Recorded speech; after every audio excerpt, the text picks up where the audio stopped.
So good morning, everyone. My name is Michelle Oja. I'm with the Indiana Department of Education's Office of Special Education. I'm one of the special education specialists. And today with me, I have Mary Pearson, who's going to introduce herself in a second, Ian Reagans, who's going to introduce himself in a second, and then supporting us today are Kathleen Hardy-Hansen and Lance Farrell. They are both from Indiana University's Community Center of Community Living and Careers. And also part of INSTRICT, which is the Indiana Secondary Transition Resource Center. So I'm going to kick it over to Mary for her to introduce herself. Hi, I'm Mary Pearson. I work for the Center on Community Living and Careers, and I've worked with some of you already on IEPs earlier this year for Indicator 13, and I am the director for the Indicator 14 project. So here we are. Good morning, everyone. I am Ian Reagans, and I am also with Department of Education, Office of Special Ed. I am a new special education specialist with our office, and I will be monitoring for Indicator 13 and Indicator 14.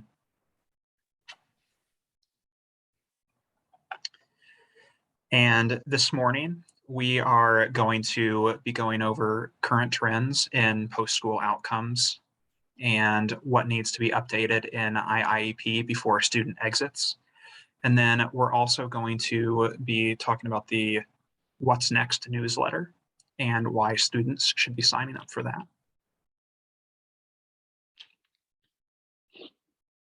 So we're going to kick it off with talking about current trends in post-school outcomes.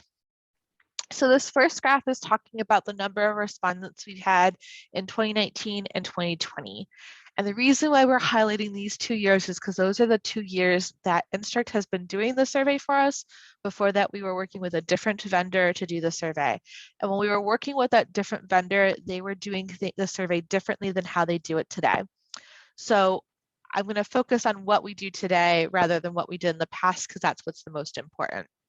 What we're doing currently is every single LEA in the state, regardless of whether or not they are being monitored for Indicator 13 for that year, or if they are having graduating students for the first time this year, if you're a charter school, gets to have their information collected.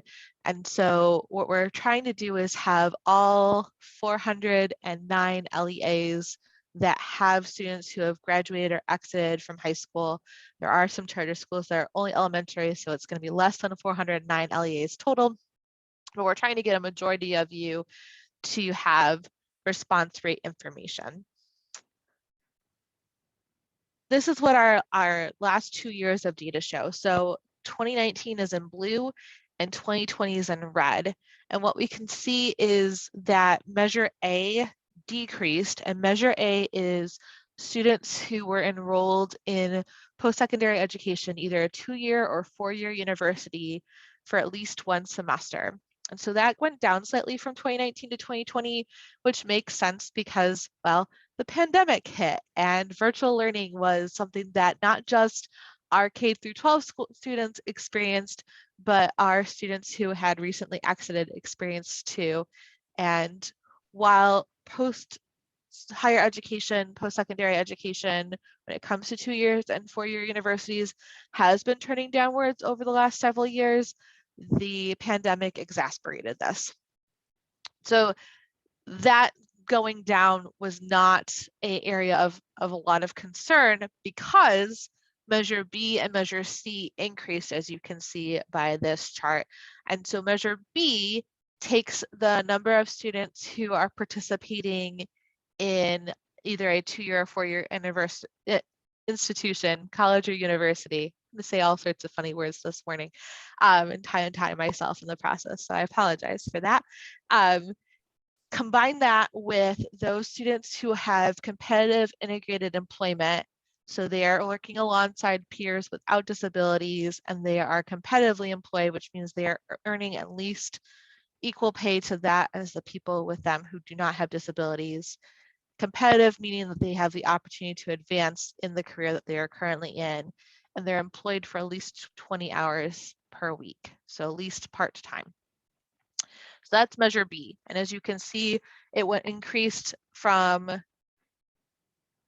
2019 to 2020, which is great. So if we are not going to see students enrolled in post-secondary institutions, either a 2-year or 4-year university or college, then really what I want to see is them being competitively integrated and employed. The third measure is measure C. So it's taking those first two measures, and then it's also adding in other education and training and other employment. So the fact that that is on the rise means that we are seeing students who are potentially interacting in educational and training opportunities that are not a traditional 2-year or 4-year college. So an example of that would be like Erskine Green. That training center would be other training, and that leads to competitive integrative employment. So that's a great training opportunity for students to participate in. So, and then other technical assistance, technical centers is really what I'm trying to say, would be measured in measure C as well. So not like Vincennes or Ivy Tech in that sense, but some of those other trainings, so like a barber shop training location could be considered other vocational training centers that would not fall into that more traditional 2-year, 4-year like Vincennes or Ivy Tech would. So as you can see, 2 of the 3 measures are trending up. The one that's been historically trending down is considerably trending down now with the onset of the pandemic. It'll be interesting to see after this year whether or not it starts to go back to where it was in 2019 or if it will continue to trend downward. But what we really want to see is if A is continuing to go down, that B continues to go up. And that's what we're seeing so far. So as I've said, COVID has fewer students being enrolled in higher education, more students involved in competitive work.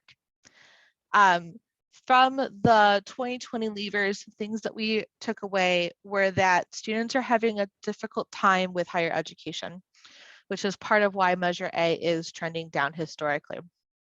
So there was a need for better preparation for online learning in higher education, needing to know what their rights are in higher education, needing to know how to obtain accommodations, and what accommodations will benefit them in higher education. So as students enter 11th and 12th grade and they're getting ready to apply to college, it's really important to introduce them to the disability office on the college campus that they're applying to, either through an email or making sure they know how to find them on the website so they can get in contact with them, explaining to them what the process is, being very explicit about the fact that we really need to, first couple of weeks on campus or during orientation, if the office is open at that time, we need to be taking our IEP, we need to be taking the information from our most recent evaluation, going to the disability office and saying, hey, my name is Michelle Oja and I need accommodations. Here's my information, getting that meeting set up, going through it so they have time to contact you if there's something missing from the packet of information they have, which oftentimes they're not bringing complete IEPs or they're not bringing evaluation information, so they don't have a complete packet for that disability office, and so they're needing to go back and have multiple meetings.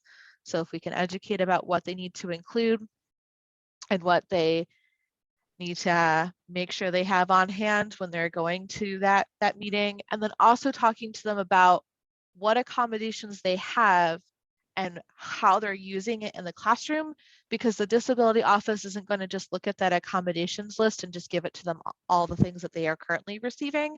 There's going to be a conversation, a dialogue about what they need, what the college can provide, what professors are easily able to do, and what that looks like on a campus, because it's not going to look the same as it did in high school. So having those conversations with students would be a great transition activity or service to be including on our transition IEPs, but just in general, having those conversations. And then for our students who aren't going to a college or university, talking to them about that, what that looks like when it comes to the workforce as well, is something that is not reflected on this slide, but I think is important because more students are going directly into the workforce and they are eligible for accommodations when they enter the workforce. So having those conversations too, I think is a very valuable thing. Going to kick it over to Ian, and he's going to share what needs to be updated in IIEP as students get ready to exit. All right, everybody.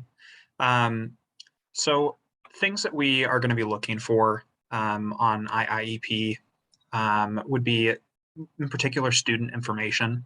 So we're wanting to see that their personal email address is listed here, phone number with an area code, and then primary language. When we're looking at that primary language, we really want to be able to target the preferred language for that student. So this is one of those things that we'd really like to see. Additionally, that for that email address and that phone number with an area code, we tend to see a lot of parent contact information, but we do want to be able to get a hold of that student as well.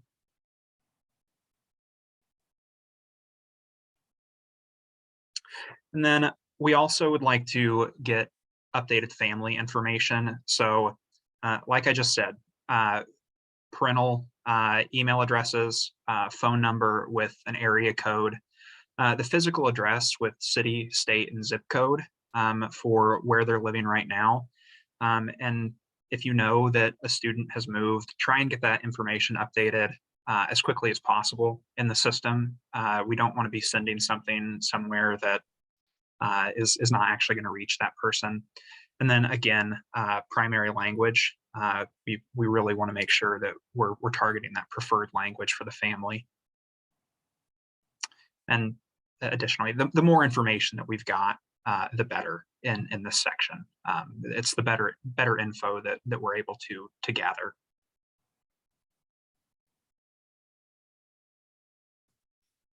All right, so I'm going to talk a little bit about signing up your students for the What's Next newsletter. So the What's Next newsletter provides monthly information to assist students with and families with that transition to post-school life. Topics of the newsletter addresses can include things like employment and volunteering, support services and benefits, self-advocacy, and they also can increase, it may increase the likelihood that students are engaged in employment or education and training after leaving school.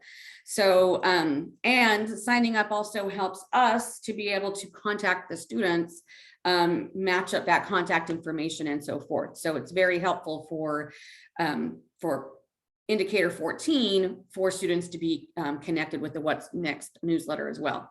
So sign up includes questions about contact preferences regarding outreach to take the What's Next post-school outcome survey, to take that survey.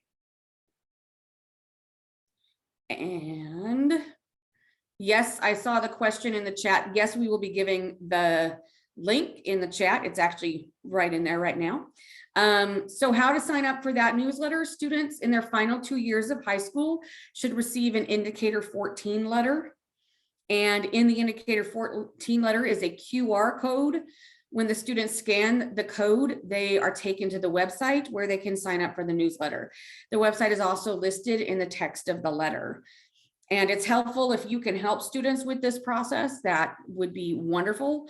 The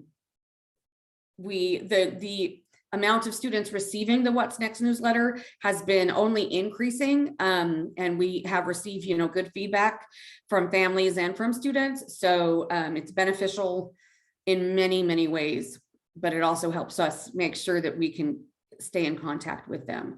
So the link for that website is also in chat right now. So if you also want to take down that link.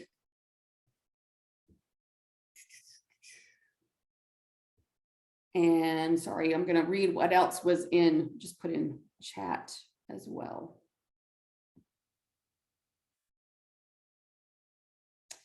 Oh yeah, there's more details about the Indicator 14 post-school outcome survey and so forth, where if you visit the INSTRIC website, and there's a link for that as well. And this presentation, once it is set up and all ready, will be posted on that website as well, if you need a reminder or have a colleague that wasn't able to watch it.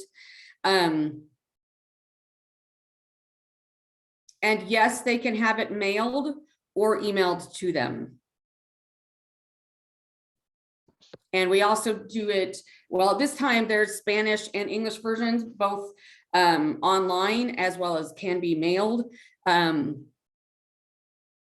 So that is a possibility as well. Yeah. As far as when to send the Indicator 14 letter, the final 2 years, it can be printed off. It can be downloaded and printed off from Indiana IEP. There's a couple different places in Indiana IEP that you can access the Indicator 14 letter. So the first place is, if you want it personalized to the student, if you click on the document section when you're in the individual student information, and then in the very top, there's a box with different forms that you can download, and one of them is the Indicator 14 letter, and that will have that QR code and the website in there. So students are able to get that information printed off and handed to them at their IEP meeting for the year, whether it's their ACR or if it's a spring meeting. If you're doing spring exit meetings with seniors, sometimes that happens, sometimes it doesn't. But I would definitely be giving it to them their final 2 years. So their junior year and their senior year, if they're exiting after 4 years with a diploma.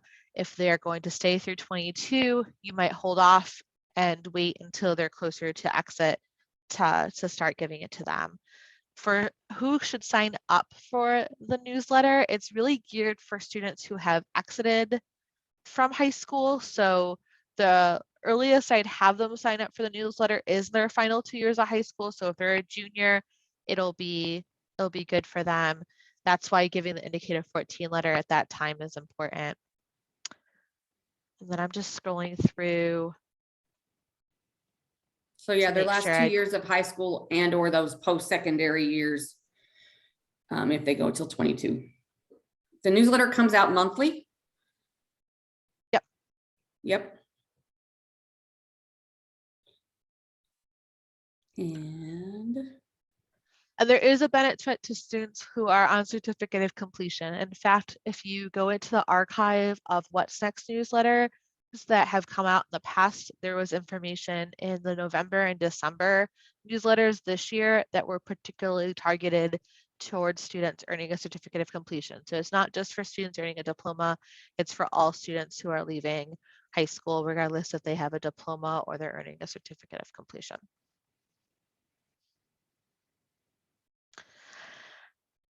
In case you haven't noticed, we are opening it up to questions at this point. So if you have any other questions, if you'd like to unmute and ask, or if you would like to put it in the chat, that'd be great.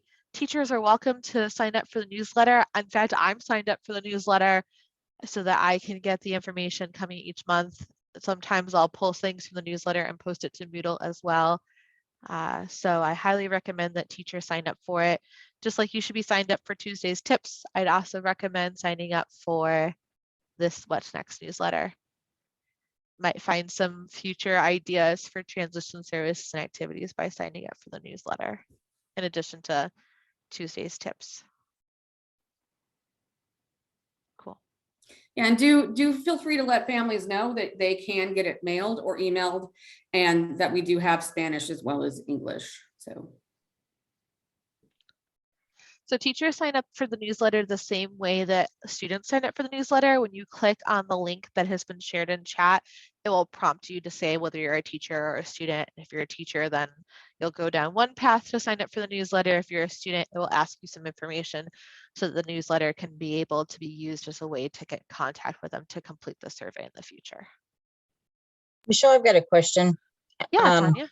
And my computer just doesn't want to cooperate, so I'm unmuting. Yeah. In the past, the school corporations used to make those phone calls to parents. And So I didn't know, is this part of that move also because you're only doing like a certain number? Because I might be the wrong training, but So what we're trying to do is have a sample of every LEA. And so what we're trying to do is get at least 10 students so that way we can release the information, but not every LEA is going to have 10 leavers each year. So the reason why we don't have LEAs doing the contacting right now is because of individual capacity at the local level. So Instruct is contracting with individuals to be able to make those phone calls in an effort to take some things off of your plate. I do know that there are some school corporations who have expressed an interest in being able to partner with Instruct to do their own calls. Because of everything going on with COVID, we've put a pause on piloting that, but that's something that we're thinking about doing a pilot for in the future. If you're interested in being one of those pilot groups, I would recommend reaching out to Instruct directly. And I'm gonna ask either Judith or Kathleen or Lance to put the Instruct email address into chat for us so that you know where to reach out to. Off the top of my head, I know of one district who has an interest in doing their own calls. It's not something that we're looking for that to be the move.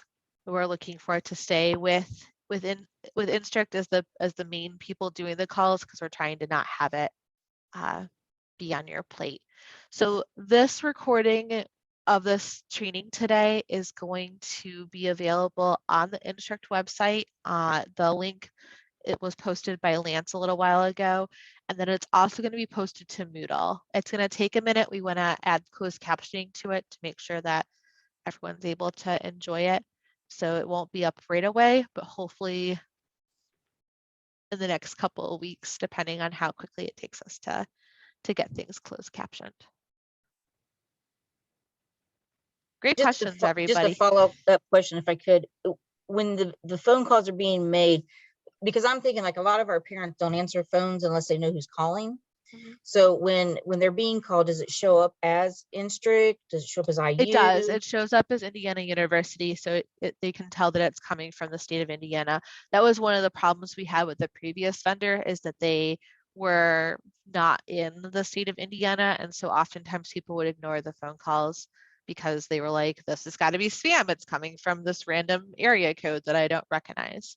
So the other piece, because I'm seeing some people who are on that would be seeing this data. If you're a teacher, what I'm about to say is not going to be relevant to you, but if you're a transition coordinator or a director, it is. Hopefully before Thursday of next week, we will be, and by we, I mean Indiana Department of Education, will be sending verification data to you for your 2021 exiters. What that's going to look like is an Excel workbook, and it's going to have 3 tabs.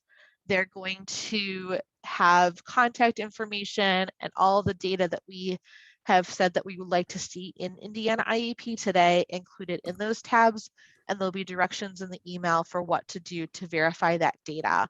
That will help us be able to make sure that as we begin to contact students this summer, that we have the most up-to-date information for them.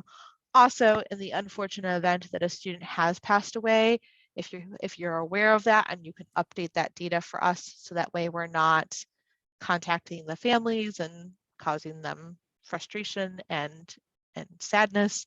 That would be great too. We understand that families don't always contact you after the student has left to inform you of their loss, but if you know of students, that would be great. And these are 2021 leavers. Your 2022 leavers will be contacted this time next year. So if you know of students who have passed away, make sure that your director and or your transition coordinator knows that the student has passed away, because they're the ones who are going to get that verification data sometime next week, and they'll be able to put the information into that Excel workbook that's going to be coming to them. It will be sent to directors, and then directors will be able to send it on to transition coordinators. So that's that's how the information will be coming out. We hope to someday have a spot through Link to be able to have transition coordinator information so we can send things like this to you directly, but we don't have that right now. So next week is when the data is going to come out for verification. It will be going to directors. So if you're a transition coordinator who wants to be able to verify the data, just make sure that your director knows to be looking for it. We're hoping to send it out next Wednesday or Thursday.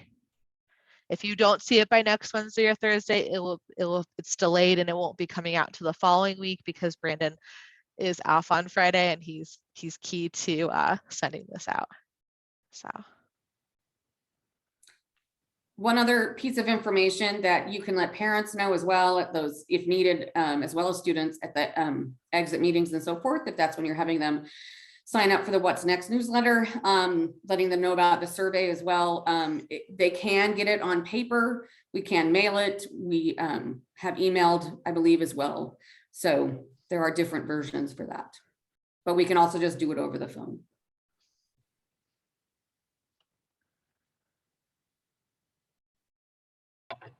Any other questions?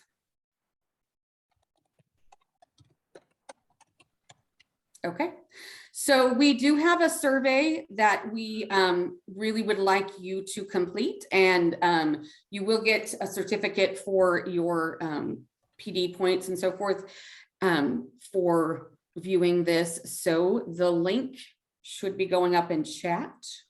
There it is. Yeah, so please complete that before you leave, and thank you for attending today. And if you have any other further questions, you can continue to put them in chat or unmute and let us know.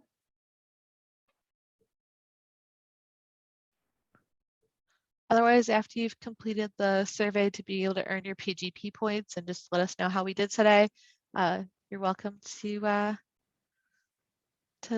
take off. We appreciate you coming today, so thank you.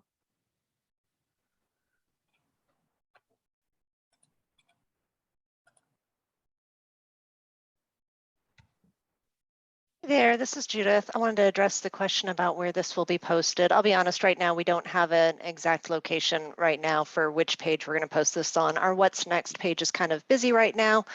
And so we need to sort of figure out where the best place is to post this along with some other InSTRC recordings that we have coming on. So we will add the location information to the bottom of a Tuesday's tip in the next couple of weeks once we get that captioning added and get it put on the website. I just hate to give you guys a web link right now if we're not 100% sure it's going to be there. So unfortunately, we haven't sorted out the web page portion of it just yet. My apologies.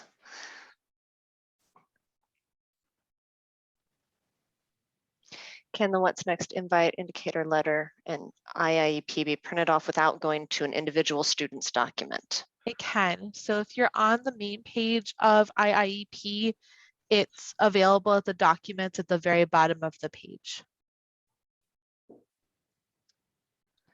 We will get that link for Tuesday's tips in there if you have not already signed up.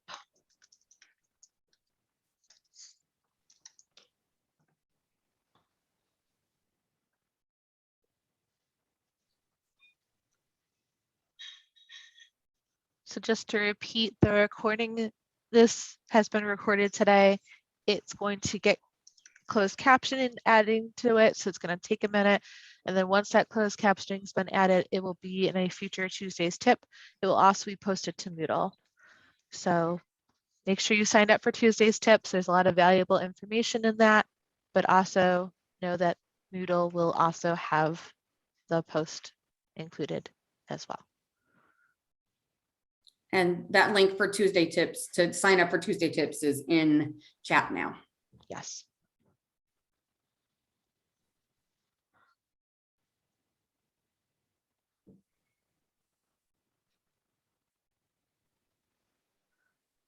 So items that we needed for in the IEP besides the student's email were phone number with area code and primary language, but also their physical address,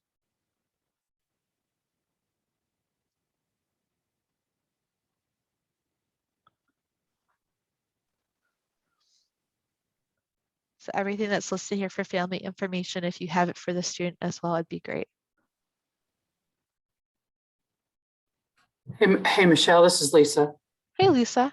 Hey, I checked when you said where to find the indicator 14 letter, just the general one on IEP. I looked down the list that I got to the document list. I looked down the list and I saw the indicator 14 letter in like Burmese and It is available in didn't see it. English. Yeah, give me Where one do I- second. I'm gonna stop Okay. sharing for a second, okay. and then I'm gonna, so that I can go on, so I can pull up. Okay. Gotcha. So I can pull up IEP and not share my login information to the world. So give me a Oh. second. Yeah, you don't want access think to we need it. IEP the way that I have it. So Lisa, pick one of your school corporations that Franklin, Franklin. Okay. Are you Franklin Community or Franklin County? Franklin Community. Yeah. Okay. All right. So let me reshare here.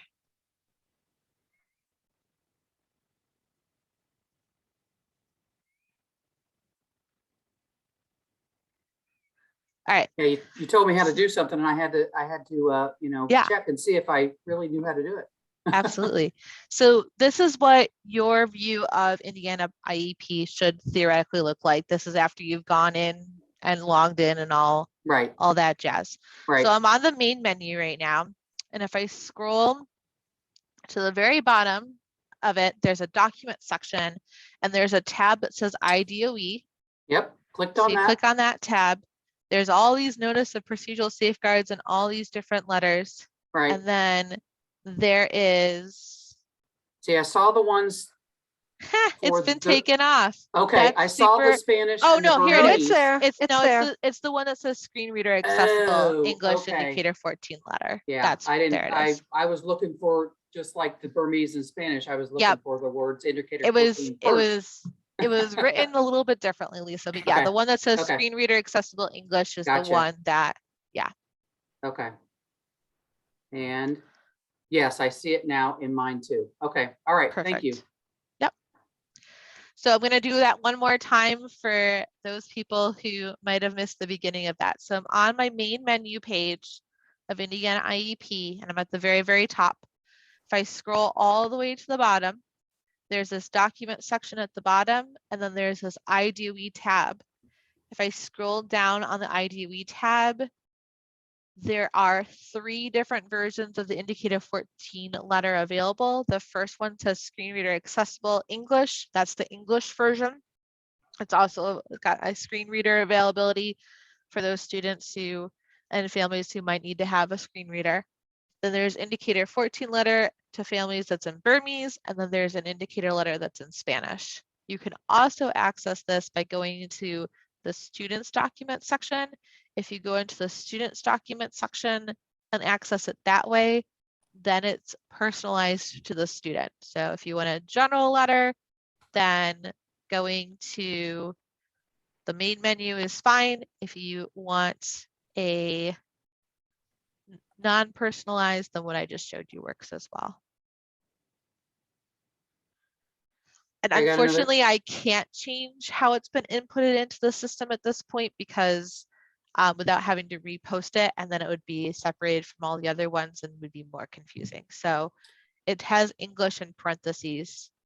I'm not really sure why Emma posted it the way she did when she did a couple of years ago, but Okay. you're also welcome to download it and just have it on your computer once you find it, and then you don't have to go looking for it again. So you said something about personalizing it to a Yeah, student? so So if it you wanna- doesn't, if you click on the one with the way I just showed it just to you now, it's not personalized to the student. If you want it personalized to the student, then you need to click on the student. I can't share my screen for this because I don't want to share Right. student information. yeah, But if you click on the student's name in your caseload list, right, and then you click on documents, yeah, in the very top, there's like a box. There's all these different documents that are available, and indicator 14 letter is one of them, okay. and that will give you that personalized one. The And that can be personalized done one even if is, they're, yeah, even if they're not done. Correct. Okay. Yep. Okay. So you can start downloading the indicator 14 letter really at any point. I recommend that you do it their last 2 years of high school. So if they're a student earning a diploma, their junior and senior year, if they're going to do 18 to 22-year-old programming, you might start it when they're 18 and have it multiple years.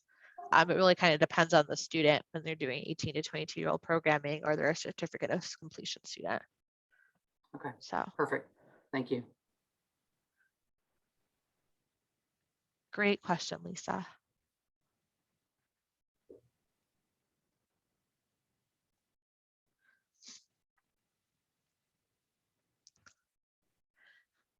So folks, that's it for our presentation. If you have filled out the evaluation, which I hope you do, so you are able to get PGP points, there'll be a certificate that's emailed to you directly through filling out the evaluation, then we'll be happy to answer any questions. But other than that, we're able to bid you adieu and hope that you have a good rest of your day and that you stay dry as these thunderstorms come through the state today. So thanks for coming.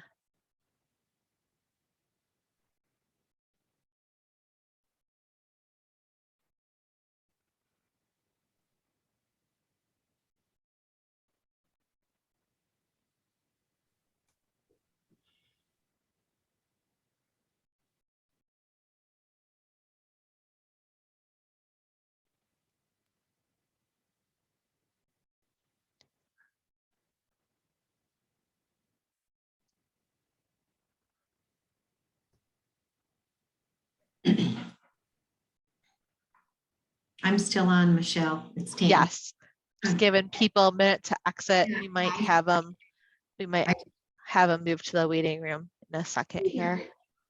We can go ahead and stop the recording as well. Yeah, we can stop the recording at this point. Thanks, Lance.